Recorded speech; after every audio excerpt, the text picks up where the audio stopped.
तो आज हम सीटेट सोशल साइंस के वन लाइनर देखेंगे जो कि आपकी आगामी परीक्षा के लिए बहुत ही हेल्पफुल होंगे। तो स्टार्ट करते हैं।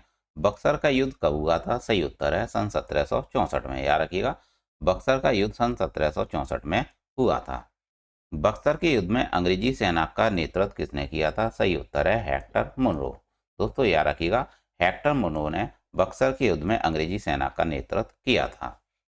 सुंगोली की संधि किस किस के बीच हुई थी? सही उत्तर है ईस्ट इंडिया कंपनी और नेपाल के बीच हुई थी। टीपू सुल्तान की मृत्यु कहाँ हुई थी? श्रीरंगपट्टनम में हुई थी। कहाँ पर? श्रीरंगपट्टनम में। अगला प्रश्न है, ठगी प्रथा के उन्मूलन में कौन से गवर्नर जनरल की प्रमुख भूमिका थी? सही उत्तर है विलियम बेंटिक। वोडेयार किसके शासक थे? सही उत्तर है मैसूर रियासत के शासक थे वोडेयार। टीपू सुल्तान की राजधानी कहाँ थी? श्रीरंगपट्टनम में। कहाँ पर? टीपू सुल्तान की राजधानी श्रीरंगपट्टनम में थी। क्लाइव को बंगाल का गवर्नर कब बनाया गया था? सन 1757 में। याद रखिएगा, सन 1757 में क्लाइव को बंगाल का गवर्नर बनाया गया था। अगला प्रश्न है, किसके काल में बोर्ड ऑफ रेवेन्यू की स्थापना हुई थी? सही उत्तर है हेस्टिंग्स के काल में हुई थी बोर्ड ऑफ रेवेन्यू की स्थापना। किस अंग्रेज को प्रशासनिक सेवा का जनक कहा जाता है? कॉर्नवालिस। कॉर्नवालिस को प्रशासनिक सेवा का जनक कहा जाता है। कलकत्ता में स्थित फोर्ट विलियम कॉलेज की स्थापना किसने की थी? बेले जली ने की थी। किसने? बेले जली ने स्थापना की थी फोर्ट विलियम कॉलेज की स्थापना कलकत्ता में। टेंसी एक्ट जिसे कहते हैं काश्तकारी अधिनियम कब लागू हुआ था? सन 1822 में लागू हुआ था टेंसी एक्ट जिसे कहते हैं काश्तकारी अधिनियम। बैरकपुर में सैन्य विद्रोह कब आरंभ हुआ था? सन 1824 में बैरकपुर में सैन्य विद्रोह आरंभ हुआ था। अगला प्रश्न है, किस गवर्नर जनरल का कार्यकाल शिक्षा सुधारों के लिए माना जाता है? सही उत्तर है विलियम बेंटिक। याद रखिएगा, विलियम बेंटिक का काल शिक्षा सुधार के लिए माना जाता है। कलकत्ता मेडिकल कॉलेज की स्थापना कब और किसने की थी? स्थापना विलियम बेंटिक ने की थी। किसने? विलियम बेंटिक ने की थी सन 1835 में। बालिका हत्या पर प्रतिबंध कब लगाया गया था? सन 1830 में बालिका हत्या पर प्रतिबंध लगाया गया था। दोस्तों, किसे भारतीय प्रेस का मुक्तिदाता कहा जाता है? सही उत्तर है मैटकॉफ को। मैटकॉफ को भारतीय प्रेस का मुक्तिदाता कहा जाता है। इनाम कमीशन की स्थापना किसने की थी? डलहौजी ने की थी। याद रखिएगा, डलहौजी ने इनाम कमीशन की स्थापना की थी। किसने? डलहौजी ने। पहले समाचार पत्र जो कि बंगाल गजट था, इसका प्रकाशन सन 1780 में हुआ था। कब हुआ था? दोस्तों याद रखिएगा, यह प्रश्न कई बार पूछा जाता है और बहुत ही इंपॉर्टेंट प्रश्न है।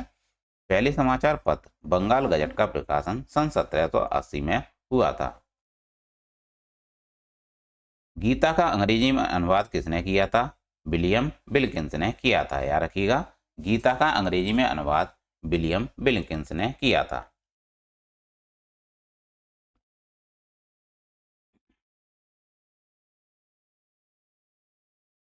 बिजली संचालित तार सेवा पहली बार कहाँ आरंभ हुई थी? कलकत्ता में एवं आगरा के मध्य हुई थी। याद रखिएगा, बिजली संचालित तार सेवा पहली बार कलकत्ता और आगरा के मध्य आरंभ हुई थी। बनारस संस्कृत विश्वविद्यालय के संस्थापक कौन थे? जोनाथन डंकन थे। दोस्तों याद रखिएगा, जोनाथन डंकन बनारस संस्कृत विश्वविद्यालय के संस्थापक थे। किस कर व्यवस्था के अंतर्गत किसानों से उपज का 50% वसूला जाता था? रैयतवाड़ी व्यवस्था है। दोस्तों याद रखिएगा, रैयतवाड़ी व्यवस्था के अंतर्गत किसानों से उपज का 50% वसूला जाता था। नरवली प्रथा का अंत किस गवर्नर के काल में हुआ था? डलहौजी के काल में हुआ था। किसके? डलहौजी के काल में हुआ था नरवली प्रथा का अंत।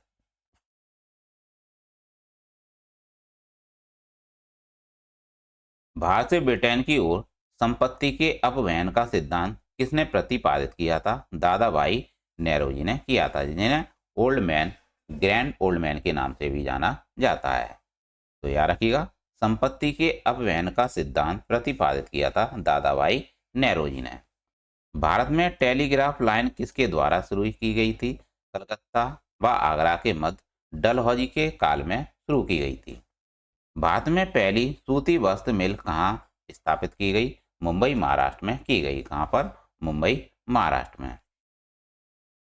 और दोस्तों याद रखिएगा, महाराष्ट्र का जो लोक नृत्य है वह लावड़ी है। कौन सा है? लावड़ी। भारत में अंग्रेजों की लूट किस महत्वपूर्ण घटना के बाद शुरू हुई थी? प्लासी के युद्ध के बाद हुई थी। भारत में प्रथम रेलवे लाइन किसने बिछवाई थी? डलहौजी ने बिछवाई थी। भारत में ब्रिटिश भू राजस्व प्रणाली का अधिक लाभ किसे प्राप्त हुआ था? जमींदार को प्राप्त हुआ था। दोस्तों किसके द्वारा बंगाल व बिहार में स्थायी बंदोबस्त का शुभारंभ किया गया था? कॉर्नवालिस के काल में शुभारंभ किया गया था। रैयतवाड़ी व्यवस्था कब लागू हुई थी? सन 1820 में हुई थी, जैसा कि मैंने अभी बताया था। पहली बार औपचारिक रूप से महालवाड़ी प्रथा कब लागू हुई थी? 1882 में हुई थी। 1822 में हुई थी। अंग्रेजी शासन में कौन सा क्षेत्र अफीम उत्पादन के लिए प्रसिद्ध था? बिहार क्षेत्र इसका सही उत्तर है। 18वीं सदी में बंगाल में वस्त्र उद्योग के पतन का क्या कारण था? सही उत्तर है ब्रिटेन को निर्यात करने वाले माल पर उच्च तटकर इसका सही उत्तर है। दोस्तों याद रखिएगा, पूछा गया है आपसे 18वीं सदी में बंगाल में वस्त्र उद्योग के पतन का मुख्य कारण था ब्रिटेन को निर्यात करने वाले माल पर उच्च तटकर देना पड़ता था।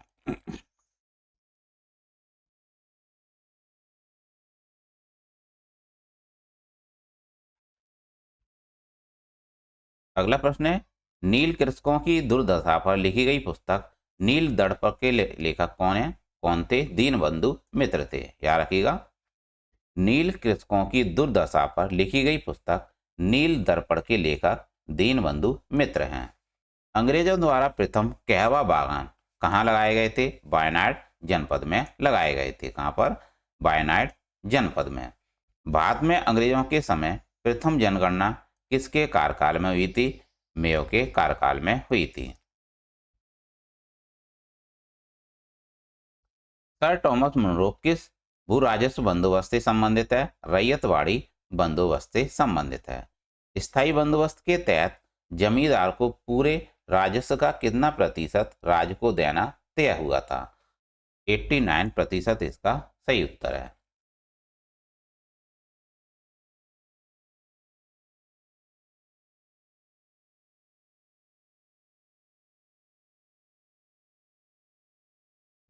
अगला प्रश्न है, भारत में भारतीयों द्वारा 1881 में स्थापित तथा उनके प्रबंध में चलने वाले सीमित देयता का प्रथम बैंक कौन सा था? अवध कॉमर्शियल बैंक था।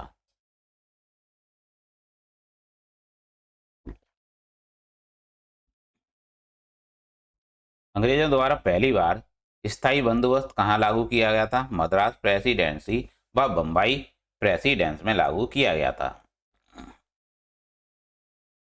भारत में इस्पात का उत्पादन सर्वप्रथम कब शुरू हुआ था? सन 1913 में शुरू हुआ था।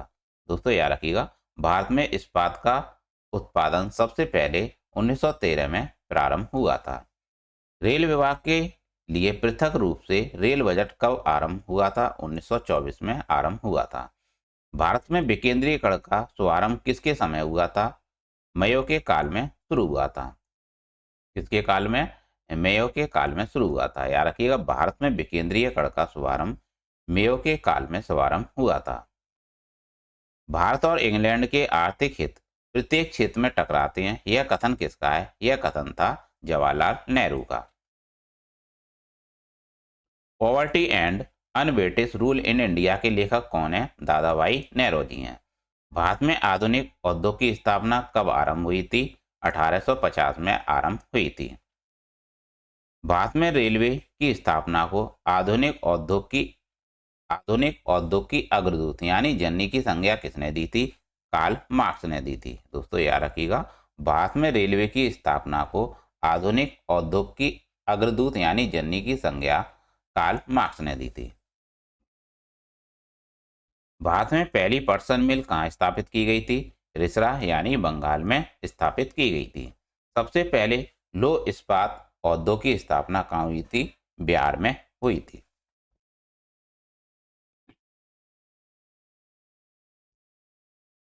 कांग्रेस के कराची अधिवेशन, याद रखिएगा, कांग्रेस के कराची अधिवेशन की स्थापना 1931 में हुई थी और इसके अध्यक्ष सरदार वल्लभ भाई पटेल थे। भारत में अंग्रेजों का भूमि खरीदने भूमि खरीदने व बसने की अनुमति कब मिली थी? 1833 में मिली थी। भारत में अंग्रेजों को भूमि खरीदने व बसने की अनुमति 1833 में मिली थी। The economic history of India नामक पुस्तक किसने लिखी है? रमेश चंद्र दत्त ने लिखी है। अगला प्रश्न है, 1938 ईस्वी में भारतीय राष्ट्रीय कांग्रेस के अनुरोध पर राष्ट्रीय योजना समिति बनाई गई, राष्ट्रीय योजना समिति बनाई गई और इसके अध्यक्ष जवाहरलाल नेहरू थे। दोस्तों याद रखिएगा, इंपॉर्टेंट प्रश्न है। 1938 में भारतीय राष्ट्रीय कांग्रेस के अनुरोध पर राष्ट्रीय योजना समिति बनाई गई और इसके अध्यक्ष जवाहरलाल नेहरू बनाए गए। किसके काल में सिंचाई आयोग का गठन हुआ था? करजन के काल में सिंचाई आयोग का गठन हुआ था।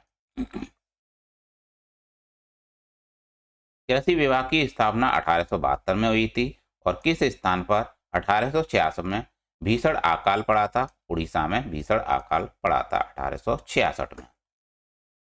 कलकत्ता में मुस्लिम शिक्षा के विकास के लिए मदरसा कब स्थापित किया गया था? सन 1772 में मदरसा की स्थापना की गई थी मुस्लिम शिक्षा के विकास के लिए। प्रशासनिक अव्यवस्था के आधार पर डलहौजी ने कौन सा राज्य ब्रिटिश साम्राज्य में मिलाया था? अवध राज्य मिलाया था। भारत में आधुनिक शिक्षा प्रणाली की नींव कब पड़ी थी? 1835 में पड़ी थी। भारत में डाक टिकट किसने आरंभ किया था? डलहौजी ने भारत में डाक टिकट आरंभ किया था। अवध के स्वायत्त राज्य की संस्थापक कौन था? सादत खां था। कौन था? सादत खां था, जिसे बुरहान उन मुल्क भी कहा जाता था। सुरक्षा प्रकोष्ठ नीति किससे संबंधित है? वारेन हेस्टिंग से संबंधित है सुरक्षा प्रकोष्ठ नीति। अगला प्रश्न है, किस भारतीय को रॉबर्ट क्लाइव ने बिहार की दीवान बनाया था? राजा सिताब राय को बनाया था। महाराणा रणजीत सिंह के उत्तराधिकारी कौन था? खड़क सिंह था। याद रखिएगा, खड़क सिंह महाराजा रणजीत सिंह के उत्तराधिकारी बने। स्थायी बंदोबस्त का सिद्धांत किसने दिया?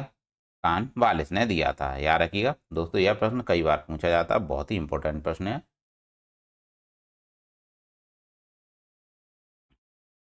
याद रखिएगा, कॉर्नवालिस को स्थायी बंदोबस्त का सिद्धांत किसने दिया है? कॉर्नवालिस ने दिया है। सहायक संधि प्रणाली का जनक कौन था? बेले जली था। महारानी विक्टोरिया का घोषणा पत्र किसने पढ़कर सुनाया था? कैनिंग ने पढ़कर सुनाया था। याद रखिएगा, कैनिंग ने महारानी विक्टोरिया का घोषणा पत्र पढ़कर सुनाया था। रणजीत सिंह किस मिसल से संबंधित थे? सुकर चकिया इसका राइट आंसर है। याद रखिएगा, सुकर चकिया मिसल से संबंधित थे रणजीत सिंह। किसने अपनी राजधानी मुर्शिदाबाद से मुंगेर स्थापित की थी? मीर कासिम ने स्थापित की थी। बक्सर का युद्ध जो कि सन 1764 में हुआ था, के समय दिल्ली का शासक कौन था? शाह आलम द्वितीय था। टीपू सुल्तान की मृत्यु सन 1799 में हुई थी और कहां पर हुई थी? श्रीरंगपट्टनम में हुई थी। डिंडीगुल क्या है? तमिलनाडु के एक शहर का नाम है डिंडीगुल। दोस्तों याद रखिएगा। और तमिलनाडु का लोक नृत्य क्या है? भरतनाट्यम है। भरतनाट्यम है। किसके समय में कलकत्ता उच्च न्यायालय की स्थापना की गई थी? Warren Hastings. ब्रिटिश भारतीय राज क्षेत्र के विस्तार का अंत किसके समय हुआ था? डफरिन के समय हुआ था। ठगों का दमन किसने किया था? कर्नल सिलीमैन ने किया था। किसने ग्रामीण जाटों को एक सैनिक शक्ति के रूप में संगठित किया था? चूड़ामन। किसने किया था? चूड़ामन ने किया था, जिन्हें चूड़ामणि भी कहा जाता है। याद रखिएगा, चूड़ामन ने ग्रामीण जाटों को एक सैनिक शक्ति के रूप में संगठित किया था।